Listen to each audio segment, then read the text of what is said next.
नमस्कार। आकाशवाणी देहरादून से प्रस्तुत हैं प्रादेशिक समाचार। पहले मुख्य समाचार।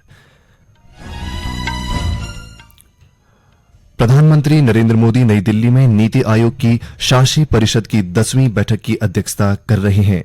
रिजर्व बैंक बोर्ड ने वित्त वर्ष 2024-25 के लिए केंद्र सरकार को 2,68,000 करोड़ रुपए से अधिक के रिकॉर्ड लाभांश हस्तांतरण को मंजूरी दी। हेमकुंड साहिब यात्रा के लिए सिख श्रद्धालुओं का पहला जत्था पंज प्यारों की अगुवाई में गोविंद घाट गुरुद्वारा परिसर से रवाना हुआ और आदि कैलाश यात्रा को अधिक सुविधाजनक और व्यवस्थित बनाने के लिए पिथौरागढ़ जिला प्रशासन तैयारियों में जुटा। प्रादेशिक समाचार के साथ मैं आशुतोष उनियाल। और अब समाचार विस्तार से। प्रधानमंत्री नरेंद्र मोदी आज नई दिल्ली में नीति आयोग की शासी परिषद की 10वीं बैठक की अध्यक्षता कर रहे हैं। बैठक में विभिन्न राज्यों के मुख्यमंत्री, केंद्र शासित प्रदेशों के उपराज्यपाल, केंद्रीय मंत्री तथा नीति आयोग के उपाध्यक्ष, सीईओ और सदस्य भी मौजूद हैं। इस वर्ष की बैठक का विषय है विकसित भारत के लिए विकसित राज्य 2047। 10वीं गवर्निंग काउंसिल की बैठक देश के सामने आने वाली विकास संबंधी चुनौतियों पर विचार विमर्श करने और भारत को एक विकसित राष्ट्र बनाने में राज्यों की भूमिका पर आम सहमति बनाने के लिए एक अनूठा मंच प्रदान करेगी। बैठक में उद्यमिता को बढ़ावा देने, कौशल बढ़ाने और देश भर में स्थायी रोजगार के अवसर पैदा करने के उपायों पर भी विचार विमर्श किया जाएगा। विकसित भारत के लिए विकसित राज्य का विचार राज्यों को राष्ट्रीय प्राथमिकता के अनुरूप साहसिक, दीर्घकालिक और समावेशी विजन दस्तावेज तैयार करने के लिए प्रेरित करना है। भारतीय रिजर्व बैंक के निदेशक मंडल ने वित्त वर्ष 2024-25 के लिए अधिशेष के रूप में 2,68,000 करोड़ रुपए से अधिक की राशि केंद्र सरकार को हस्तांतरित करने की मंजूरी दे दी है।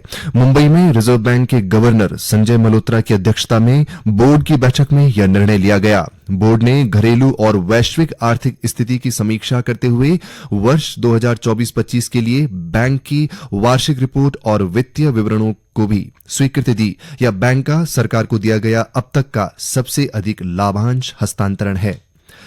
समाज कल्याण योजनाएं एवं अनुश्रवण समिति के प्रदेश उपाध्यक्ष देशराज कर्णवाल ने अल्मोड़ा में समाज कल्याण विभाग के माध्यम से संचालित अनुसूचित जाति जनजाति से संबंधित योजनाओं की समीक्षा की। उन्होंने शिक्षा, स्वास्थ्य, बाल विकास, मनरेगा, पशुपालन और कृषि विभाग के अधिकारियों से अनुसूचित जाति जनजाति वर्गों के विकास के लिए भौतिक प्रगति के बारे में जानकारी ली। उन्होंने कहा कि प्रदेश भर में 200 शिविर लगाए जाएंगे जिनके माध्यम से पात्र लोगों को विभागीय योजनाओं से लाभान्वित किया जाएगा।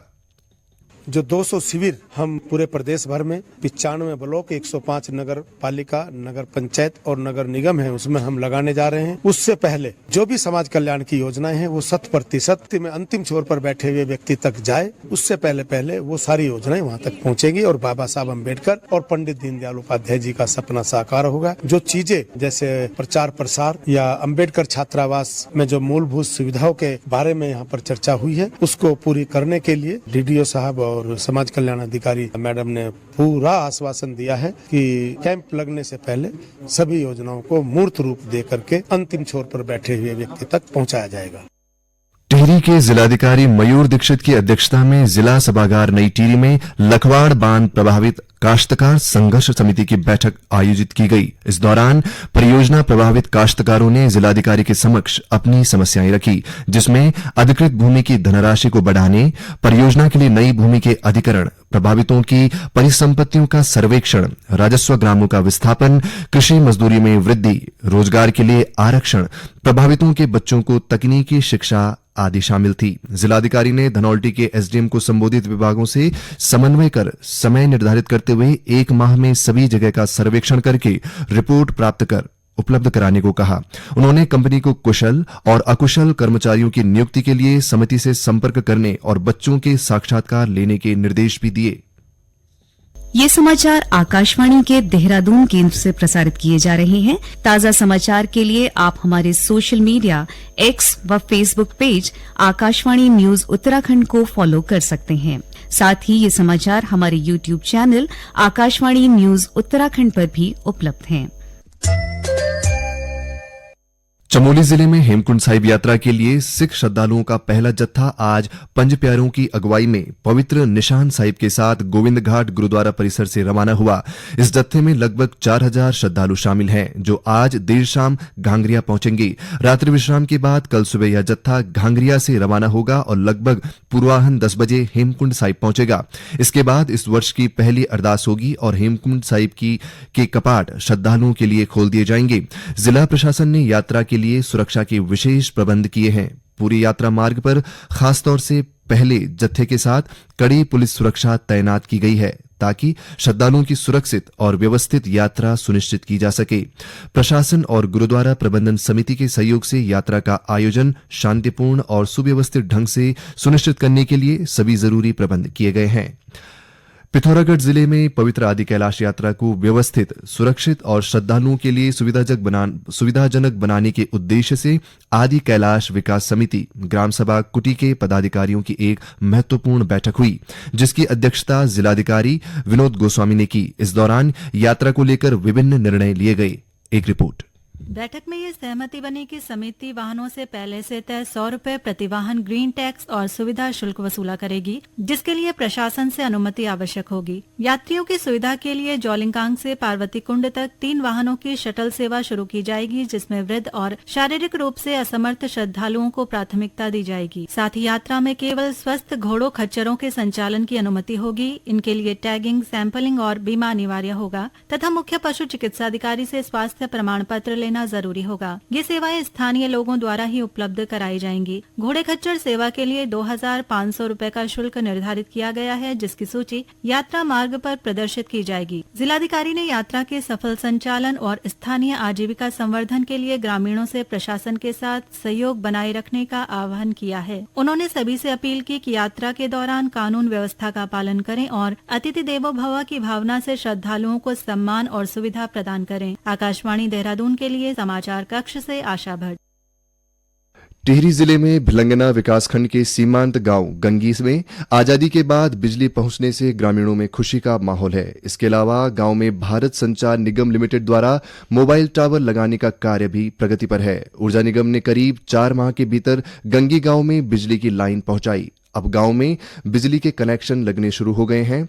गांव की 6 तोकों में करीब 250 परिवार निवासरत हैं। टिहरी के जिलाधिकारी मयूर दीक्षित ने बताया कि सीमांत गांव गंगी के विकास के लिए राज्य सरकार लगातार काम कर रही है। गंगी में काफ़ी पहले से मांग चल रही थी। वहाँ पर अभी सोलर पैनल से ही बिजली की सप्लाई हो रही थी और इसमें यूपीसीएल के द्वारा रिसेंटली प्रोजेक्ट को अप्रूव किया गया और अब उसको इम्प्लीमेंट भी कर लिया गया है। गंगी विलेज में जो हमारी नॉर्मल पावर सप्लाई पहुंच गई है और वहाँ पर कैंप लगाकर हम घर घर में हाउसहोल्ड कनेक्शंस दे रहे हैं। इसके अतिरिक्त वहाँ पर मोबाइल टावर का कार्य भी चल रहा है, जो कि शीघ्र कंप्लीट हो जाएगा और इससे पूर्व वहाँ पर जो सड़क थी वो भी कंप्लीट की जा चुकी है। तो जो हमारा सीमांत गाँव है वहाँ पर सभी डेवलपमेंट के काम हो सके, इस पर लगातार राज्य सरकार कार्य कर रही है। स्थानीय निवासी केदार बर्थवाल ने कहा कि सीमांत गांव गंगी में सड़क, बिजली और संचार सुविधा होने से इस क्षेत्र को पर्यटन के रूप में नई पहचान मिलेगी।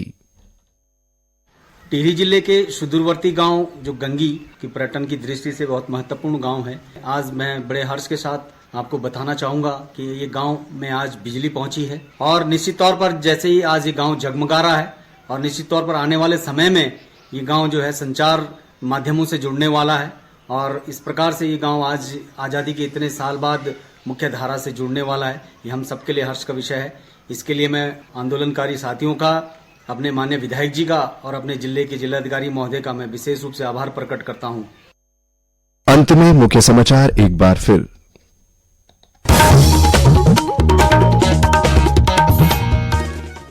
प्रधानमंत्री नरेंद्र मोदी नई दिल्ली में नीति आयोग की शासी परिषद की 10वीं बैठक की अध्यक्षता कर रहे हैं। रिजर्व बैंक बोर्ड ने वित्त वर्ष 2024-25 के लिए केंद्र सरकार को 2,68,000 करोड़ रुपए से अधिक के रिकॉर्ड लाभांश हस्तांतरण को मंजूरी दी। हेमकुंड साहिब यात्रा के लिए सिख श्रद्धालुओं का पहला जत्था पंज प्यारों की अगुवाई में गोविंद घाट गुरुद्वारा परिसर से रवाना हुआ और आदि कैलाश यात्रा को अधिक सुविधाजनक और व्यवस्थित बनाने के लिए पिथौरागढ़ जिला प्रशासन तैयारियों में जुटा। इसके साथ ही प्रादेशिक समाचार का ये अंक समाप्त हुआ। अगला समाचार बुलेटिन शाम 6:30 बजे प्रसारित किया जाएगा। नमस्कार।